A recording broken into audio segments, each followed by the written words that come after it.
So మొత్తానికైతే ఈ చెల్లిళ్ళ పోరు అనేది ఇటు జగన్ గారికి తప్పట్ల, ఇటు కేటీఆర్కి తప్పట్ల. జగన్ గారికేమో షర్మిల గారు వెంటాడుతూ ఉన్నారు, ఇటు కేటీఆర్ గారికేమో కవిత గారు వెంటాడుతున్నారు. అసలు మొన్నటి వరకు అసలు ఎలాంటి విభేదాలు అనేవి లేకుండే. ఇటు జగన్ గారి కోసం షర్మిల గారు చాలా చేశారు, ఇటు కేటీఆర్ గారి కోసం కవిత గారు చాలా చేశారు. సో ఎలాంటి విభేదాలను లేవు.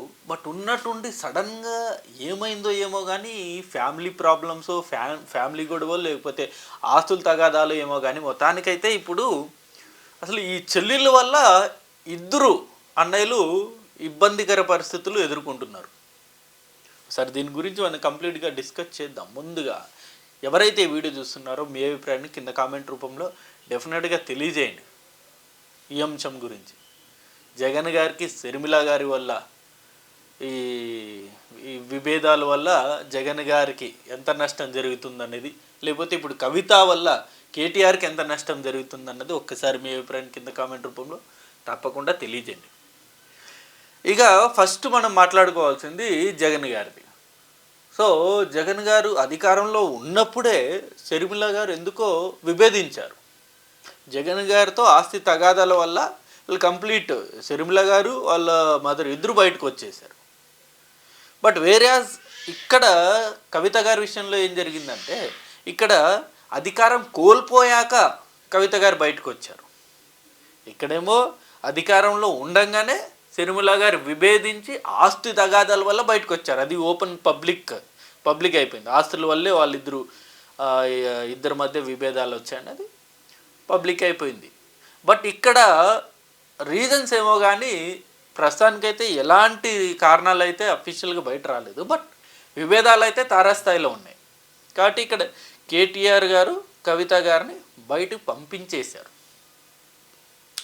సో ఇక్కడ ఎలక్షన్ ముందు షర్మిల గారు జగన్ గారికి వ్యతిరేకంగా చాలా అంటే చాలా సంచలనమైన కామెంట్స్ చేశారు.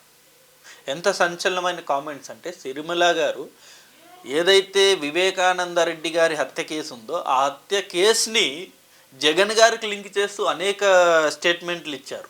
ఎలక్షన్ టైంలో, పీక్స్ టైంలో కూడా ఆమె చాలా అంటే చాలా సంచలన వ్యాఖ్యలు చేశారు. అంటే జనరల్గా ఏదైతే వివేకానంద గారి కుమార్తె సునీత గారు ఉన్నారో సునీత గారితో కలిపి ఆమె ప్రచారంలో పాల్గొన్నారు. చాలా అంటే చాలా నియోజకవర్గాలు ఈ కడప డిస్టిక్లో. సో ఇక్కడ ఇప్పుడు ప్రస్తుతం ఇక్కడ కవిత గారు అయితే అసలు బీఆర్ఎస్ పార్టీలో ఉండే లొసుగులన్నీ బయట పెడుతుంది. ఎంత అంటే అసలు కాళేశ్వరం వల్ల అసలు యూజ్లెస్ కాళేశ్వరం అని చెప్పేసి డైరెక్ట్ ఓపెన్ స్టేట్మెంట్ ఇస్తుంది. అంతలా విరుచుకుపడుతుంది. కాళేశ్వరం అంటే మనందరూ తెలుసు కేసీఆర్ గారి మానసపుత్రి గారి. సో అలాంటి కాళేశ్వరం యూజ్లెస్ అంటుంది. అదొకటే కాదు, ప్రతి అంశాన్ని కూడా ఇప్పుడు మొత్తం ఇటు మంత్రులు కావచ్చు, మాజీ మంత్రులు, మాజీ ఎమ్మెల్యేలు ఎవరైతే కీలకంగా ఉన్నారో బీఆర్ఎస్ పార్టీలో వాళ్ళందరి గుట్టు రట్టు చేస్తుంది. Including Kukatpally MLA Madhavaram, Kukatpally MLA కావచ్చు, లేకపోతే నిరంజన్ రెడ్డిది కావచ్చు, లేకపోతే మహబూబ్ నగర్కి వెళ్తే అక్కడ సంబంధించిన ఎమ్మెల్యేలు అంటే బీఆర్ఎస్ నాయకులు గుట్టు కావచ్చు. ఇలా ప్రతి అంశాన్ని ఏ ప్రెస్ మీట్ పెట్టినా సరే కేటీఆర్, హరీష్ రావు, సంతోష్ ఈ ముగ్గురిని టార్గెట్ చేయండి ఆమె మాట్లాడదు. అసలు ఆ ప్రెస్ మీటు ఈ ముగ్గురు టార్గెట్గానే ఉంటుంది. అంతలా విడుచుకుపడుతుంది. సో ఇక్కడ షర్మిల గారి వల్ల జగన్ గారికి డ్యామేజ్ అనేది కొంతవరకు జరిగింది. అంటే పూర్తి స్థాయిలో జరగలేదు కానీ కొంతవరకు జరిగింది. కొంతవరకు ఎంత అంటే కడపలో, కంచుకోట లాంటి కడపలో చాలా అంటే చాలా మెజార్టీ స్థానాలు వైఎస్ఆర్సీపీ పార్టీ కోల్పోయింది. ఎప్పుడే కానీ కూటమి లేకపోతే టీడీపీ ఎప్పుడే కానీ కడప జిల్లాలో అన్ని స్థానాలు గెలవలేదు. అలాంటి ఈమె కడపలోనే ఎక్కువగా ప్రచారం చేయడం వల్ల, ఆ జిల్లాలో విస్తృతంగా ప్రచారం చేయడం వల్ల కొంత డ్యామేజ్ అనేది జరిగింది. బట్ వేరేజ్ ఇక్కడ వచ్చేసరికి ఏమైందంటే, ఇప్పుడు ప్రతి మాట కేటీఆర్ గారికి వ్యతిరేకంగా మాట్లాడడం వల్ల ప్రస్తుతం అయితే ఎలక్షన్స్ అయితే ఏవి రాలేదు. రీసెంట్గా అయితే జూబ్లీహిల్స్ ఎలక్షన్స్ అనేవి జరిగాయి, ఏది కవిత గారు బయట వచ్చేసిన తర్వాత. సో ఆ జూబ్లీహిల్స్ ఎన్నికల్లో ఆమె చేసిన వ్యాఖ్యల వల్ల కొంత ఇబ్బందికర పరిస్థితులు వచ్చాయి, కానీ కంప్లీట్ డ్యామేజ్ అయితే అవ్వలేదు బీఆర్ఎస్ పార్టీకి. బట్ ఇప్పుడు ఈమె చేస్తున్న వ్యాఖ్యల వల్ల భారీ డ్యామేజ్ అనేది జరుగుతుంది. ఇది కాంగ్రెస్ పార్టీకి ఒక అస్త్రంలానే మారిపోయింది ఇప్పుడు కవిత గారు. ఏ స్టేట్మెంట్ కౌంటర్ ఇవ్వాలన్నా ఫస్ట్ కవిత గారే ముందుకు వస్తారు. ఎలా అయితే జగన్ గారి కౌంటర్గా షర్మిల గారు ఎలా అయితే ప్రతి అంశంలోనూ ముందుకు వస్తారో, ఇక్కడ కేటీఆర్ గారికి, హరీష్ రావు గారికి కౌంటర్ ఇవ్వడానికి ప్రతి అంశంలోనూ కవిత గారు ముందు ఉంటున్నారు. కాంగ్రెస్ పార్టీ కౌంటర్ ఇవ్వక్కర్లే, లేకపోతే అక్కడ టీడీపీ పార్టీ కౌంటర్ ఇవ్వక్కర్లే, వీళ్ళే కౌంటర్ ఇచ్చేస్తున్నారు.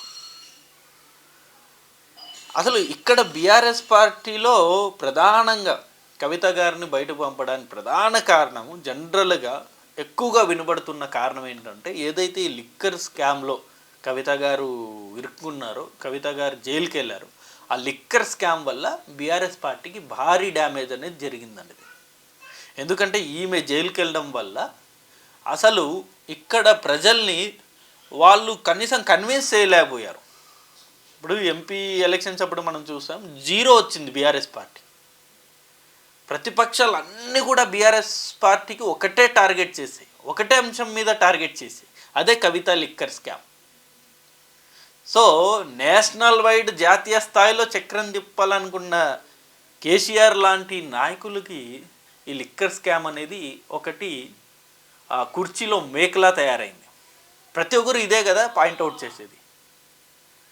సో అది పార్లమెంట్ ఎన్నికలప్పుడు, ఎంపీ ఎలక్షన్స్ అప్పుడు భారీగా ప్రభావం చూపింది ఈ కవిత లిక్కర్ స్కామ్.